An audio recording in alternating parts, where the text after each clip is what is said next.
Seguidamente vamos a hablar del método de la ruta crítica, el CPM o el Critical Path Method, que ciertamente es un tema muy ingenieril, pero que tanto es útil para administradores. Eh, es interesante, es muy útil porque a fin de cuentas nos sirve para aprovechar o conocer aquellas tareas que puedan meternos en algún inconveniente si nos atrasamos, si no las cumplimos en tiempo, y también conocer algunas holguras que nos pueden ser de utilidad para manejar también muy bien el tiempo. La ruta crítica es la ruta más larga a través de la red. Determina la longitud del proyecto y toda red tiene al menos una ruta crítica. Es posible que haya proyectos con más de una ruta crítica. Aquí tenemos los pasos para usar el método. Ciertamente vamos a ver cada uno de ellos de una forma muy específica y puntual. Tenemos la definición de las tareas, ordenar esas tareas, crear un diagrama, que al final con ese diagrama es más sencillo determinar la ruta crítica, por lo menos conocerla, el cálculo de ocurrencias tempranas y tardías, y al final ya llegamos a calcular la ruta crítica. Esta es una lista de tareas típicas. Todos los proyectos deben tener una y debe tener un orden lógico. Pensemos en un proyecto de construcción. Usted no puede poner el techo si primero no ha puesto las paredes, y no puede hacer las paredes si primero no puso o no hizo el suelo. Y precisamente estas descripciones son una especie de nomenclatura. ¿Por qué? Lo ideal es saber que la descripción sencilla de la A va a ser, por ejemplo, solicitar los permisos, conseguir el presupuesto. Es decir, cada una de estas letras va a tener un orden lógico, y no vamos a poner todo ese nombre en el diagrama porque sería muy confuso. Lo ideal es tener al menos una nomenclatura que nos ayude a entender o a conocer de cuáles tareas estamos tratando. Las tareas previas, ¿eso qué significa? Que no puedo hacer la tarea A si primero no hice la tarea previa.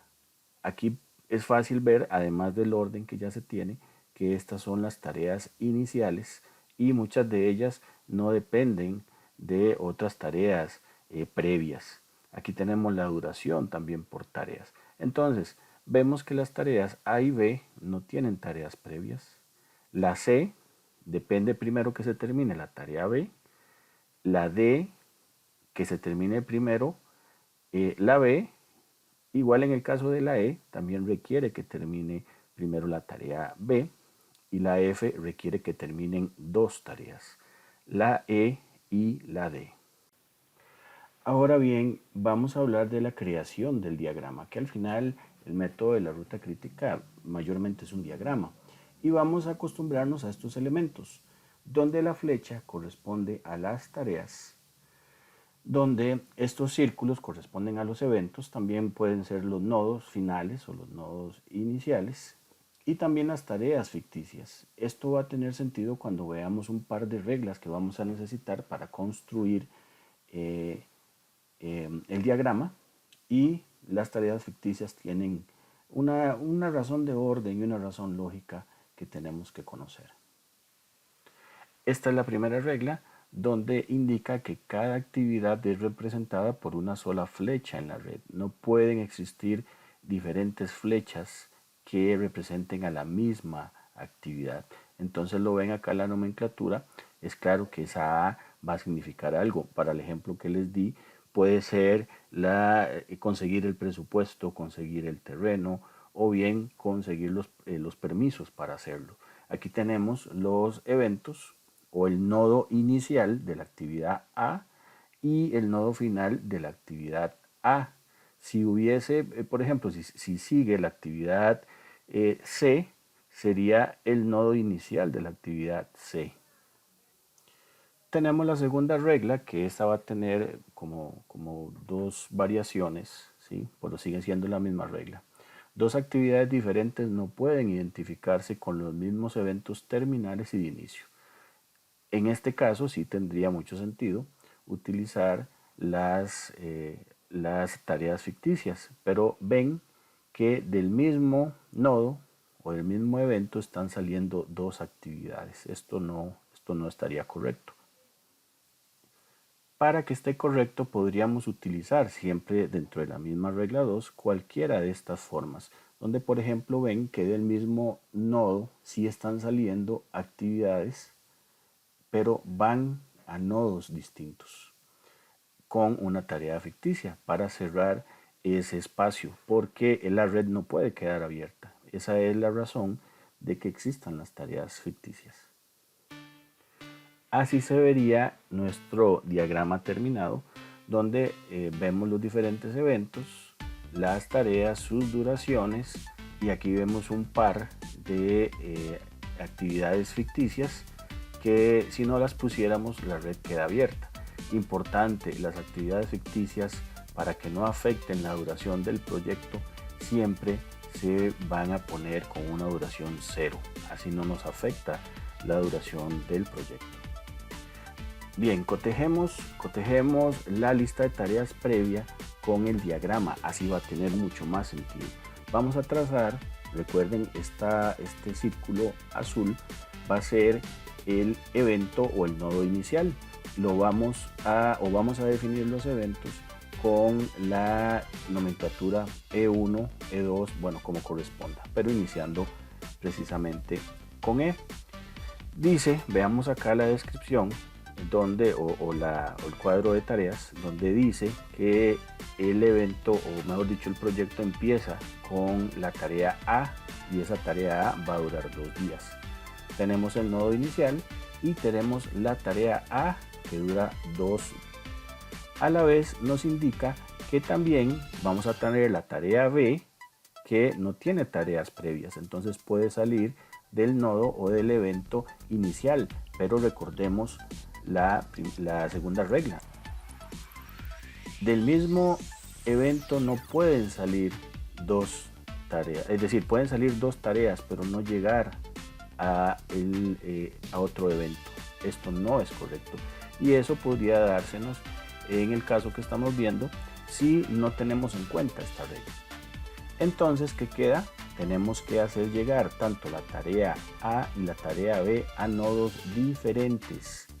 Por orden, vamos a llamar a este nodo E2 y a este E3, porque lo ideal es que mantengamos un orden dentro de lo posible de arriba hacia abajo. Entonces vamos a poner el primero, el E2, acá primero, arriba, y luego el E3. Veamos las duraciones. Dice que la tarea A dura 2 días, aquí están. La tarea B dura 5 días, aquí está.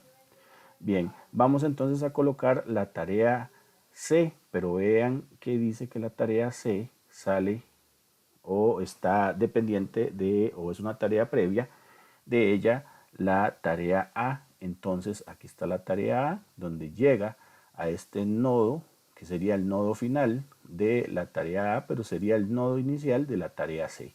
Porque aquí se ve que hay una dependencia y aquí lo estamos reafirmando. Esta tarea va a durar 8 días, pero bien, continúa la tarea D, que indica que necesita o que es dependiente de la tarea B. Entonces no la podríamos poner arriba. Necesariamente tenemos que hacerla dependiente de la tarea B, pero a su vez note que la tarea E también depende de la B. Sucede lo mismo que como al inicio, que tenemos que sacar dos tareas a nodos diferentes. Entonces para acá va a venir la tarea D, que dura 7 días, y la tarea E, que dura 3 días. Primero coloco, por una cuestión de orden, ya se los explicaba, la tarea D y posteriormente la tarea E con las duraciones que se indican. Otra razón, aquí lo estamos viendo, tenemos que crear una tarea ficticia. ¿Por qué? Porque nos está diciendo que la tarea F necesita que termine la E y la D. Debido a eso, por la segunda regla, que del mismo nodo, del mismo evento, no pueden salir las mismas actividades y mucho menos llegar también al mismo evento. Es por eso que estamos creando esta tarea ficticia, para que el diagrama no quede abierto. Y le ponemos la duración 0. Y de igual manera, como esa es la última tarea, quedaría abierto acá, ¿sí? Como no hay ninguna otra tarea que diga, o ¿cómo se llama? Que vaya a depender de la tarea C, entonces hacemos una tarea ficticia solo para cerrar el diagrama. Y con esto, igual con tiempo 0, ya tendríamos cotejado y ya les habría explicado la forma de hacer el diagrama de la ruta crítica. Claro, aquí tenemos los diferentes elementos, pero nos falta identificar cuáles de los diferentes caminos son los que van a contemplar la máxima duración del evento o aquellas tareas que no tienen holgura que se convertirían en la ruta crítica, pero hacia eso vamos. Paso siguiente, calcular efectivamente esas ocurrencias tempranas y esas ocurrencias tardías que sería la antesala de conocer la ruta crítica. Para eso vamos a hacer dos tablitas en las cuales vamos a poner los eventos. Acá vamos a usar L para poder diferenciarlas de estos eventos. Bien podríamos usar los mismos, pero sería de pronto un poco confuso. Entonces vamos a usar la nomenclatura E para las ocurrencias tempranas y la L para las ocurrencias tardías. Bien, y para calcular ambas existen también pasos. Por ejemplo, en las ocurrencias tempranas se calcula de izquierda a derecha, se suman los periodos de las tareas, es acumulativo, y si a un evento llegan varias tareas, se suma el número mayor. Ok, entonces vamos a calcular esas cantidades. Bueno, este es el nodo inicial. Si tomáramos más hacia la izquierda, no habría nada. ¿De acuerdo? No habría nada. Podríamos pensar que la duración es 0. ¿De acuerdo? Entonces por eso el E1 va a ser 0. Vamos a calcular el E2. Nos posicionamos en el nodo, en el evento E2 y sumamos hacia de derecha a izquierda. Vamos a tener 2 más 0, sigue siendo 2. Vamos a ir al E3, el E3 hacia atrás vamos a sumar, entonces tenemos aquí un 5 y el 0 sigue siendo 5. Vamos entonces al E4, el E4 vamos a tener entonces, si vamos hacia atrás, un 3, un 5 y un 0, eso nos daría un 8. Vamos entonces al E5, nos posicionamos en E5, tenemos el 8, tenemos el 2 y tenemos el 0 de acá. Entonces vamos a ver que el E5 dura o da como resultado 10. Aquí vamos a tener un tema, ¿sí? Aquí es donde se va a cumplir. Si a un evento llegan varias tareas, se suma el mayor. ¿Cómo vamos a hacer eso? Vamos a ir a E6. Ven que hay dos caminos. Puedo agarrar por acá o puedo agarrar por acá. Entonces vamos a ver el primero. 7 más 5, efectivamente, bueno, 7 más 5 más 0, ¿verdad? Eso nos va a dar 12. Y si agarramos hacia abajo, vamos a tener 0 más 3 más 5, eso nos va a dar 8. Entonces tomamos el número mayor, que sería 12. Ahora vamos al E7 y va a suceder lo mismo. Desde el E7 tenemos dos caminos, para arriba y hacia abajo, considerando cuál de los dos es este mayor. Ya vimos cuando calculamos E6 que el mayor entre yendo desde el E6 hacia arriba o hacia abajo va a ser hacia arriba, que va a dar 12. Entonces ya sabemos que aquí hay 12, ¿de acuerdo? Entonces vamos a sumarlo hacia abajo, hay un 6 y ya sabíamos que para acá hay 12, entonces el acumulado van a ser 18. Vamos hacia arriba, tenemos 0, tenemos 8 y tenemos 2 más el 0 que estaría al inicio, entonces eso daría 10. Nos quedamos con el 18, que sigue siendo mayor, y ya tendríamos las ocurrencias más tempranas, ¿sí? Aquí vemos el tema de las tareas ficticias y los dos caminos que haya que tomar, y aquí las diferentes sumatorias que les va a ayudar a conocer los diferentes resultados. En el caso de las ocurrencias tardías también hay reglas. Se calcula de derecha a izquierda, se restan los periodos de las tareas, es acumulativo. Si a un evento llegan varias tareas, se usa el número menor. Bien, ya sabemos por medio de las ocurrencias tempranas que el E1 es 0 y la duración mayor va a ser 18, ¿sí? 18 días en este caso. Entonces podríamos poner el 0 y el 18 de una vez. Pero entonces, ¿cómo vamos a calcular los otros? ¿Cómo vamos a calcular, por ejemplo, el E2 que está por acá? ¿Sí? El E2 lo vamos a calcular de una forma muy sencilla. Recuerden que acá habría 18, ¿cierto? Que es la duración máxima que ya la habíamos calculado en la ocurrencia temprana. 18 menos 0 sigue siendo 18, pero le quito 8 y me quedaría el E2 en 10. Bien, en el caso del E3, entonces tendríamos 18 menos 6, 12, menos 7, 5, ¿sí? Entonces acá tendríamos, calculando el de abajo, serían 18 menos 0, siguen siendo, menos 6, serían 12, menos 0 siguen siendo 12, y menos 3 serían 9. Entonces me sirve más tomar hacia arriba, que me da precisamente el 5. Vamos al L4 o al E4. Tenemos, ya saben, 18 menos 6, 12, menos 0, tendríamos 12. Aquí lo tenemos. El L5, que sería igual que al E5, que simplemente tendríamos los 18 menos 0 y nos sigue dando los 18 del L5. Bien, seguimos con el E6 o el L6, que van a ser 18 menos 6 y nos da precisamente.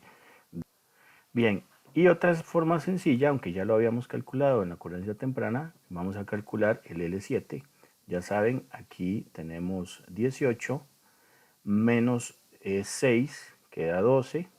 Vamos a ir por arriba porque sabemos que esa es la que tiene menor duración.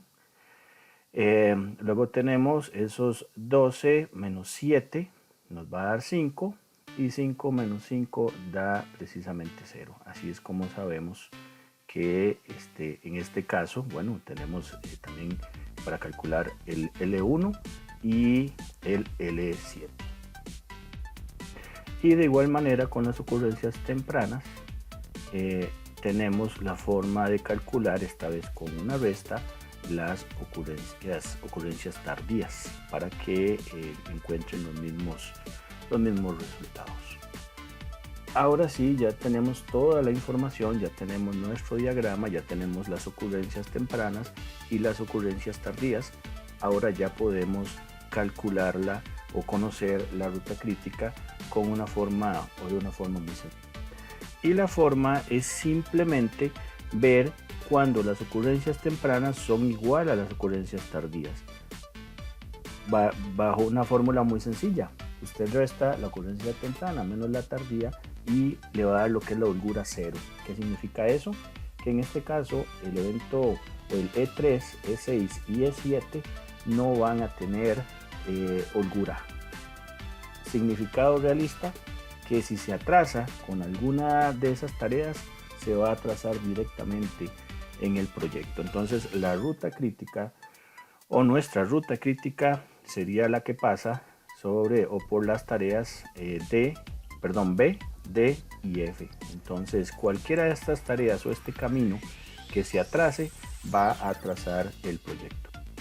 Y viéndolo en el diagrama completo, sería precisamente el que pasa por el puro centro, ¿sí? No es que siempre va a ser el que pase por el puro centro, no, es en este caso donde se acumulan el camino más largo y en el que precisamente si hay algún atraso va a atrasar directamente el proyecto.